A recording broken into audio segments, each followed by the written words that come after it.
Olá, meninos! E aí, segunda série?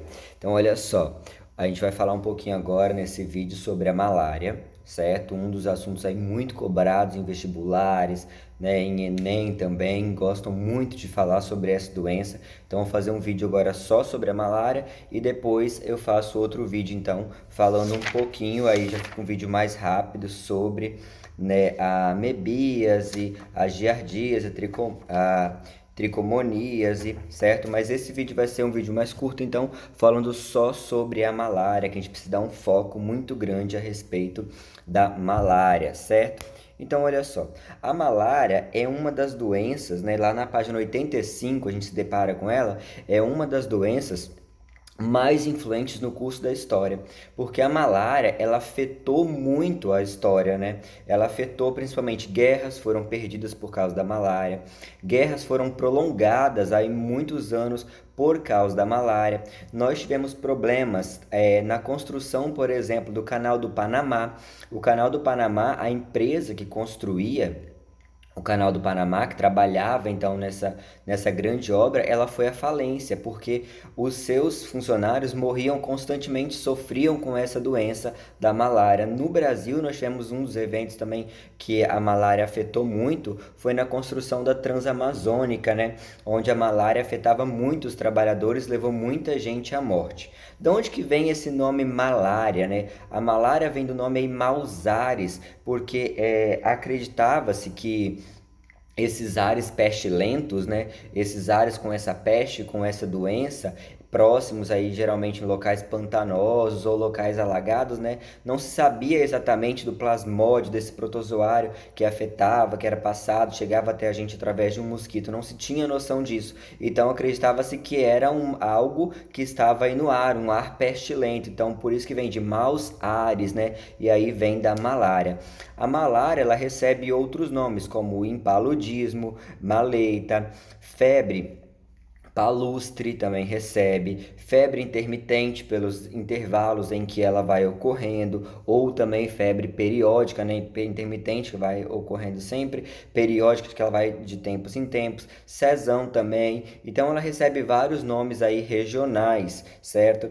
E a malária, aí na página 85 a gente também vê a respeito disso, que ela é uma doença universalmente distribuída, uma das mais distribuídas aí ao longo do nosso planeta, certo? Acredita-se que 200 milhões de pessoas no mundo são infectadas com essa doença. E daí, onde vem, então, passando para a página 86, da onde vem essa doença, o que causa essa doença, qual é o agente etiológico dessa doença, então, né? O agente etiológico dela vai ser um protista, um plasmódio, certo? Sendo que quatro desses, nós temos dezenas de espécies desse plasmódio, mas quatro desses então afetam aí o ser humano, que é o plasmódio vivax, o plasmódio falciparum, o plasmódio malari e o plasmódio ovale. Lembrando que o plasmódio ovale, ele é um protozoário que não existe aqui na região do nosso território Brasil, então ela não vai afetar. E o plasmódio vivax é o que tem maior concentração de casos, a doença que mais afeta aí, né? O plasmódio que mais afeta a população é o plasmódio vivax, então. Lembrando que ele é um parasita heteroxênico, ou seja, é aquele parasita, então, que ora está no organismo do mosquito, certo? O mosquito era do gênero Anopheles, desculpa, chamado de mosquito prego, e ora se encontra no nosso organismo. Como ele passa por organismos diferenciados, então ele é um parasita heteroxênico, certo? O homem, nessa relação, é o hospedeiro intermediário e o mosquito é o hospedeiro definitivo. O que vai determinar isso? Hospedeiro definitivo e intermediário. O definitivo é onde ocorre, então, a reprodução sexuada. O intermediário ocorre a reprodução assexuada. Então, no mosquito ocorre a reprodução sexuada. No homem ocorre a reprodução assexuada. Por isso que nós somos um hospedeiro intermediário aí desse causador dessa então doença, desse vetor, desse organismo, certo? Micro-organismos, então. E aí, no ciclo de vida desse parasita, quando esse parasita chega no nosso organismo e quando ele chega no interior do organismo do mosquito, como que ele reage, como que ele vai então se reproduzir aí. Lembrando que no mosquito ele faz a reprodução sexuada e no nosso organismo é uma reprodução assexuada. Então nós estamos aí na página 86, vamos acompanhando o desenho para a gente ver então como que ocorre isso. A primeira coisa, eu vou ter aí uma pessoa que vai ter essa doença, certo? Então, o sangue da pessoa vai possuir aí o gametócito do parasita. Porque na pessoa, o mosquito não nasce com a doença. O mosquito, quando ele nasce livre dessa doença. Eu posso ser picado aí por um mosquito anófeles e ele então não passar a doença para o meu organismo, porque ele não está contaminado. Então ele vai precisar picar uma pessoa que esteja contaminada, certo? E ao picar essa pessoa contaminada, os gametócitos vão entrar agora no tubo coletor aí do mosquito, certo? E o mosquito, então, junto do sangue, vai sugar esse gametócito da pessoa que está infectada. E agora o que acontece? Quando esse protozoário entra, então, no tubo do organismo desse mosquito, ele vai aí adentrar no tubo digestório do mosquito e vai aí se transformar em gametas. Esses gametócitos viram então gametas e esses gametas eles vão se unir e formar um zigoto. Daí que vem então esse processo de reprodução sexuada. Agora, quando eles viram esse zigoto, eles entram no tubo digestório do mosquito, tá lá mostrando na página 86 no final, ocorre a fecundação desses gametas. Esses gametas, então, vão virar um zigoto e, ao virar um zigoto, vão perfurar o tubo digestório do mosquito. Quando eles perfuram o tubo digestório do mosquito, o agora zigoto vai se transformar aí, tá, numa estrutura multinucleada chamada de oocisto, certo? Esse oocisto, eles então agora vão se reproduzir, vão se transformar em milhares de células alongadas chamadas de esporozoítos, que vai então ocorrer dentro do mosquito, certo? Dentro do tubo digestório. Eles vão perfurar o tubo digestório e agora vão estar no interior do corpo desse mosquito.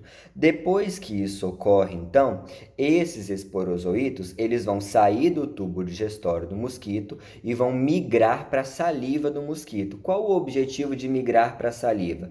O objetivo é que quando agora o mosquito pique a pessoa, o esporozoito saia junto da saliva, certo? E invada um outro organismo, proporcionando aí uma contaminação, uma disseminação, certo? Então agora eu tenho lá os gametas fecundaram dentro do tubo digestório do mosquito, formando o zigoto. Esse zigoto perfura o tubo digestório do mosquito. No interior do mosquito agora, ligado ao tubo digestório, se transforma em um oocisto. Esse oocisto vai se romper, liberando então milhares de células alongadas, chamadas de esporozoítos. Os esporozoítos perfuram novamente o tubo digestório do mosquito e migram para a região aí da saliva do mosquito, a região agora que vai perfurar o corpo então do indivíduo. Quando o mosquito agora pica a pessoa, ao picar a pessoa, essa saliva então sai junto no momento da picada e entra e invade o corpo. Só que aí tem uma curiosidade. Como esses esporozoítos eles ficam na região da saliva, o tubo do mosquito aí que ele vai perfurar, inocular na gente, ele então esse tubo, ele fica meio que entupido, porque fica uma grande concentração de esporozoítos aí nessa região. Ao ficar entupido, isso faz com que o mosquito demore muito mais tempo em se alimentar com a quantidade de sangue necessária. E com isso, o mosquito vai picando várias pessoas para conseguir aquele sangue necessário. Então, o que acontece é uma disseminação ainda maior da doença, né? O mosquito, ao invés de picar só uma pessoa e obter aquele sangue, ele sai picando várias pessoas diferenciadas, né, para conseguir aquele sangue. Claro que ele pode também picar uma única pessoa, mas isso aumenta a chance da propagação, aumenta a chance do mosquito sair picando várias pessoas. Vale lembrar que o mosquito que pica a pessoa do gênero Anopheles é um mosquito fêmea, tá? Ele é hematófago. O mosquito macho não se alimenta de sangue, ok? Então só as fêmeas que vão aí agora picar a gente. Quando então o mosquito pica a gente, esses esporozoítos entram na nossa corrente sanguínea, certo? E aí vão se alojar preferencialmente na região do fígado. E aí esses esporozoítos vão sofrer múltiplas divisões, vão sofrer então várias divisões e vão aí formar esses merozoítos que vão ser liberados na corrente sanguínea. Então sai do fígado os esporozoítos que se transformaram em merozoítos e agora eles ganham a corrente sanguínea. Quando ganha a corrente sanguínea, eles vão então invadir as hemácias. E aí agora esses merozoítos invadem as hemácias e vão começar a se replicar no interior das hemácias, formando novos merozoítos. E aí, quando a hemácia agora atinge o limite, né, desses merozoítos, os merozoítos, então, após 36, 48 ou 72 horas, depende do protozoário, ele se rompe e ao se romper agora, ele faz com que a hemácia entre em lise, né? Lise, o rompimento, ele vai estourar a hemácia e vai ganhar novamente a corrente sanguínea. Quando ele ganha novamente corrente sanguínea, ele vai sair de uma hemácia que acabou de estourar e vai agora perfurar várias hemácias, cada um vai procurando aí suas hemácias que vão encontrando e se alojam novamente no interior dessas hemácias, que agora passam a se reproduzir novamente no interior dessas hemácias. Quando eles reproduzem novamente no interior dessas hemácias, eles rompem a hemácia novamente, ela entra em lise, ela estoura, e aí eles saem e invadem novas hemácias, certo? Então, o que acontece? Alguns desses merozoítos no interior das hemácias, eles vão então aí se diferenciar, certo? E aí eles vão sofrer essa diferenciação e formar então aí gametócitos. Esses gametócitos, quando o mosquito pica a gente novamente, que você está infectado, ele passa então o gametócito que agora vai no interior do mosquito se transformar aí em zigotos, fazer o processo de fecundação, ou cisto, esporozoíto, e vai embora, passando todo por um ciclo novamente. Então, dentro do mosquito, reprodução sexuada, e dentro do nosso organismo, apenas a reprodução assexuada, que vai ocorrer no fígado, e depois continua esse processo aí no interior das nossas hemácias, certo? E aí ele volta para o mosquito e vai o ciclo novamente. Então, dentre esses protozoários que afetam o nosso organismo, eu tenho aí o Plasmodium vivax e o Falciparum, certo? E o Plasmodium malariae, que são os três, então, que vão afetar o nosso organismo aqui no Brasil. Qual a diferença entre esses protozoários quando eles entram em contato com o nosso organismo? O Plasmodium vivax e o Plasmodium falciparum, eles são plasmódios que passam por esse ciclo de dentro das hemácias a cada 48 horas. Então, o que vai acontecer? Quando esses protozoários eles entram na hemácia, agora, eles vão, então, os merozoítos entraram no interior da hemácia, eles vão agora se reproduzir. Dentro de 48 horas eles vão estourar a hemácia, né? Ela vai entrar em lise e eles são liberados então agora para a corrente sanguínea, infectando novas hemácias. Quando eles estouram a hemácia, eu tenho a liberação da hemozoína, certo? Que é o chamado pigmento malárico. Na degradação da hemácia, então, eu libero essa hemozoína. Ao liberar a hemozoína, o nosso organismo reconhece essa alta quantidade de hemozoína e aí a gente tem um pico de febre, certo? Então, o que acontece? A malária é caracterizada por febre alta hoje. Então, amanhã eu não tenho febre, depois de amanhã eu não tenho febre, e aí vai depender do protozoário que vai estar infectando o meu organismo. Se for o Plasmodium vivax ou Falciparum, a cada 48 horas eu tenho um pico de febre. Por isso que é chamado de febre terçã, certo? Então, eu tenho a febre hoje, amanhã eu não tenho, depois de amanhã eu não tenho, no meu terceiro dia, pico de febre de novo. Por que um pico de febre de novo? Porque foi nesses 2 dias os protozoários estavam dentro das hemácias se reproduzindo. No terceiro dia, a hemácia estoura. Ao estourar, eu tenho a hemozoína sendo liberado e um pico de febre em resposta ao organismo dessa grande liberação. Porque o organismo entende que algo está ocorrendo aí, algo estranho está ocorrendo no seu organismo. Então vem o pico de febre. Imediatamente não, ao longo do dia passa essa febre, certo? E depois que passa a febre, você volta então aí a ter novamente uma estabilidade no quadro. E as hemácias agora vão ser infectadas por esses merozoítos que acabaram de ser liberados. E aí entram dentro de hemácias novamente, vira o ciclo 1 dia, 2 dias, no terceiro dia, se reproduziram, atingiram o limite e as hemácias estouram todas aí praticamente ao mesmo tempo, né, durante o mesmo dia, que foi o período de reprodução deles. Já o Plasmodium malariae, ele é um plasmódio que esse evento, né, de reprodução, ele dura 72 horas, então ele é chamado de febre quartã.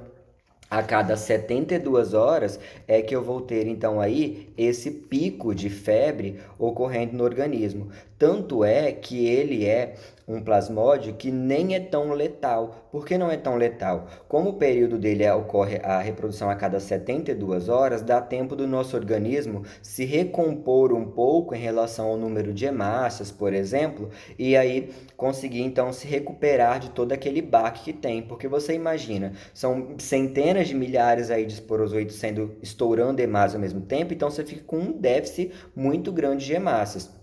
E aí, os mais perigosos vão ser quais? O Plasmodium vivax e o Plasmodium falciparum, certo? Só que lembra o seguinte, para não confundir esses dois, que eles são os plasmódios que causam então a febre terçã. O vivax, lembra do nome vivax vivo, certo? Ele é menos, vamos assim dizer, ele é menos, fugiu a palavra agora aqui, perigoso, vamos assim dizer, tá? Menos letal do que o Plasmodium falciparum. Então lembra, falciparum lembra falso, aquele que é perigoso. Lembra assim que aí não vai confundir. O Vivax, quando ele ocorre a reprodução dele dentro das hemácias, ao sair das hemácias, eles não chegam a destruir grande número de hemácias, ele tem uma reprodução mais controlada.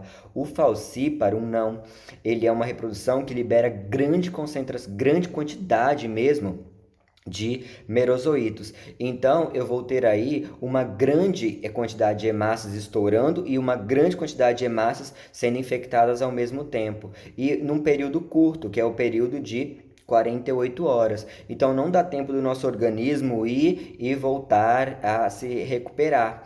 Diferente do Plasmodium vivax, lembra Vivax, o que te deixa vivo, lembra assim?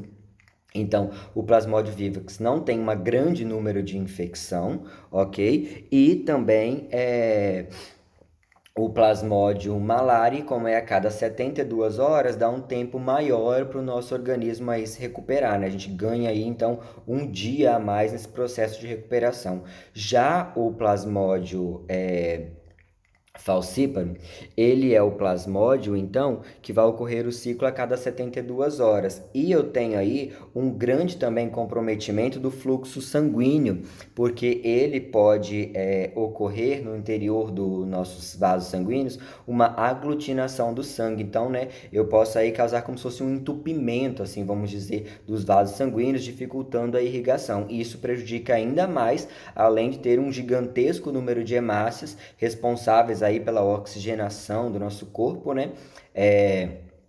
Pelo transporte dessa oxigenação, então eu vou ter uma grande deficiência aí no nível de oxigenação chegando a órgãos, cérebro e tudo mais, ok? Então, quais são as manifestações, como que isso se manifesta no nosso organismo? As manifestações podem ser dor de cabeça, febre, delírios, vômitos, fadiga. Olha a fadiga aí, né? Porque eu tenho um grande número de hemácias, então a dificuldade respiratória vai ser também afetada, calafrios também. ocorrem com grande frequência nessas pessoas. Isso nas fases mais normais, mas nós também temos a fase crônica, né? Quando a doença, então, já provoca uma grande destruição do número de hemácias e aí a pessoa tem a anemia. Eu posso ter um aumento do fígado, lembrando que as células lá afetam, né? Então, esses organismos afetam também as células do fígado. Eu tenho alterações cardíacas, digestivas, renais, até mesmo alterações neurológicas podem ser provocadas aí por essa doença, certo? E qual seria então a profilaxia, como lidar com as doenças, como tratar, prevenir, né, em relação a isso? Nós ainda não temos vacina. Estão sendo testadas já, né? Mas ainda não se tem aí uma vacina que é liberada e tudo mais, que tenha aí um grande efeito protetor em relação, né, um efeito significativo em relação a essa doença. Então, as regiões malarígenas, né, regiões que são muito afetadas pela malária, como que elas devem lidar em relação a isso? Primeira coisa é afetar os criadouros dos mosquitos, né? Porque como o mosquito, ele é o vetor que vai trazer a doença até a gente, se eu não tiver esse mosquito para trazer a doença até o meu organismo, então eu estou livre dela. Então, trabalhando aí com não deixando água em regiões paradas, poços, essas coisas, onde o mosquito vai então se reproduzir em grande quantidade, certo? Primeira coisa. Também é utilizado muito um peixe chamado de peixe guaru, né? O gambus e afins. Esse peixe, ele é um peixe que se alimenta muito da larva do mosquito, né, da larva do mosquito anófeles. Então, é um peixe aí muito utilizado, né, para comer essas larvas e prejudicar então a reprodução do mosquito, prejudicando a reprodução do mosquito, automaticamente também prejudica aí o ciclo de vida, né, desse organismo, que é um organismo heteroxênico. A utilização de inseticidas também é válida, mas a gente tem que lembrar que os inseticidas afetam também grande parte de outros organismos, aí afetam de uma maneira muito ampla, né? Nós estamos na biologia, a gente nunca vai defender a utilização desses inseticidas, ok? Podendo então ter outras maneiras aí. Nós tínhamos também o emprego do DDT, né, que era altamente tóxico lá em 1945, traz até aí na página 87 falando sobre isso, né? Mas ele é altamente tóxico, pode afetar até as próprias pessoas, então não é adequado. A utilização de telas, né, em janelas, cortinados, em portas também pode ser uma das opções, só que a gente tem que lembrar que essas telas, cortinados, só vão evitar a contaminação da pessoa, proteger ela enquanto ela está dentro de casa. Agora, quando ela está do lado de fora de casa, aí ela já não tem mais proteção nenhuma, mas também é uma das maneiras que podem ser utilizados aí para tentar reduzir então a questão da malária. Outra coisa muito importante é tratar o doente, porque se um mosquito picar uma pessoa e ela não tem a doença, ele não tem como se contaminar com ela e não tem como disseminar, passar para outros organismos, certo? Outros Outro problema que vem ocorrendo muito também em relação a isso é o desmatamento, porque o desmatamento faz com que esses mosquitos agora diminuam o seu nível de alimentação em animais silvestres, e aí eles não tendo mais animais silvestres para se alimentar, e a gente ocupando esses espaços, os mosquitos então se alimentam do nosso organismo, né? Então a gente prejudica também esse ciclo aí e traz a doença com maior facilidade para o nosso caso, para o nosso organismo. E os índios, por exemplo, estão sofrendo muito com isso, né, com a invasão desse mosquito e a disseminação dessa doença, certo? Então nós ficamos por aqui com a malária. Se tiverem dúvidas, comentem embaixo que aí no meu próximo vídeo falando sobre amebias e as outras doenças, eu volto aí a expor algo da malária. Mas não deixem de ler também essas páginas aí, da página 85 até 87, que fala um pouco da malária, certinho? Do resto, beijo meus queridos, saudades de vocês. E acompanhem todos os vídeos, façam as atividades, porque mesmo que é à distância, mas a gente precisa dessa aprendizagem. Retomando as aulas, é claro que se necessário, a gente passa revisando tudo aí. Mas, por enquanto, vamos fazer a nossa parte e se cuidar. Fiquem em casa. Beijo!